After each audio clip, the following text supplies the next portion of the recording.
முருகருக்கு மாலை அணிந்து விரதம் இருப்பவர்கள் செய்யக்கூடாத செயல்கள் என்ன தெரியுமா? முருகனுக்கு மாலை அணிந்தவர்கள் யாரிடமும் கோபம் கொள்ளக்கூடாது. கெட்ட வார்த்தைகளை, கடும் சொற்களை பேசக்கூடாது. அடுத்தவர்களுக்கு தீங்கு விளைவிக்கும் எந்த செயலையும் செய்யக்கூடாது. காலில் செருப்பு அணியக்கூடாது. பாய், தலையணை போன்றவை பயன்படுத்தக்கூடாது. மது, புகை போன்ற தீய பழக்கங்கள் கூடாது.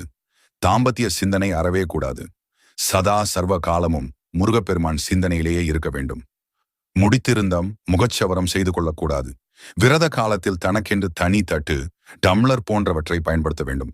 தினமும் சூரிய உதயத்திற்கு முன்பே விழித்து குளிக்க வேண்டும். காலை மாலை என இருவேளையும் குளிக்க வேண்டும். காலையில் உடுத்திய உடையை மாலை உடுத்தக்கூடாது. வேறு உடைதான் அணிய வேண்டும். நமது உடைகளை நாமே துவைக்க வேண்டும்.